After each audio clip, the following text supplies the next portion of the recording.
Hey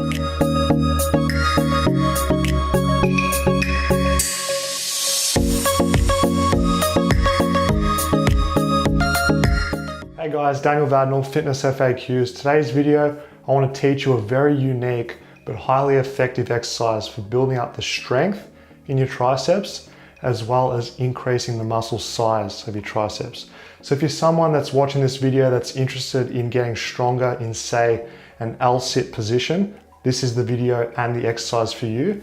If you just want to get bigger arms, this is also the video for you, so check it out. Let's discuss what the triceps are, what their actions are, what the different heads of the triceps are, so we have a good understanding of how to perform this exercise correctly and why we're performing it correctly, because it's important to know. So the triceps are made up of 3 different heads. You've got your medial, you've got your lateral, and you've also got your long head of your triceps. So in any tricep exercise, it's going to involve elbow extension. That's how you get that muscle working. Now, if you want to really maximize the growth in your arms and get that long head of your tricep involved, you need to also do shoulder extension, because the long head of the tricep attaches to your scapula and it acts on shoulder extension. So that muscle will be activated during that movement. Why this bodyweight exercise is so effective? Number one, like most bodyweight exercises, it's a closed kinetic chain exercise, meaning your hands are fixed on the ground and then your body moves during the exercise. Closed kinetic chain exercise is absolutely awesome for progressive overload because they require multiple muscle groups to be utilized at once, as well as the load of the movement can be progressively increased over time. That's why it's far superior to do an exercise like this, as opposed to you see people doing like a tricep kickback or something like that, where they're getting that shoulder extension. It's just not as effective because you can't load it up as much. Let's keep it really simple in terms of performing the exercise correctly. So now that we know the anatomy of the triceps, we know what has to be kept in mind to do this exercise correctly, so that we're working the muscle that we're trying to work, or the muscles we're trying to work. So once you've got your hands planted on the ground in the region of your hips, you're going to bring your hips up as well as forward.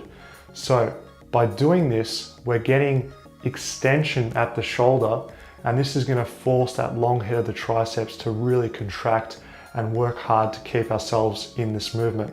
During the exercise, you should always have your arms completely straight so the other heads of the tricep are also firing too.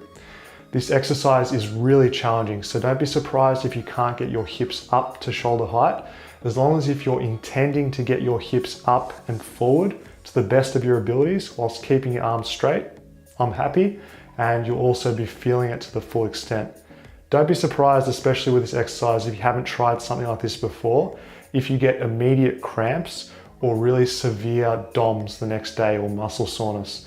The reason for this is because your triceps, in particular your long-headed tricep, is shortening at both the elbow and at the shoulder. So that's just asking for both severe soreness and even cramps if you're not used to it. So keep that in mind. If you're finding the exercise a little bit too difficult with your legs straight, that's cool. Make the exercise a little bit less intense by bending at the knees. This is just going to make it a little bit more feasible for you to do multiple reps in the exercise. In terms of tempo of execution, you're only going to get a momentary hold at the top, especially when you're at that peak contraction when your hips are forward and up, because your triceps, especially if you're not accustomed to the movement, just won't be able to keep yourself in that position. That's cool. Just make sure that you attempt to squeeze as hard as you can when you're at the top and repeat for reps. In terms of sets and rep range, guys, I'd stick to the standard bodybuilding hypertrophy volume range. So your 3 sets of 8 to 12 reps, and your triceps will thank me later, trust me. Thanks everyone for watching. Thumbs up the video to support Fitness FAQs. Comment below with what you'd like to see next on this YouTube channel, and I'll see you next week Friday for another video.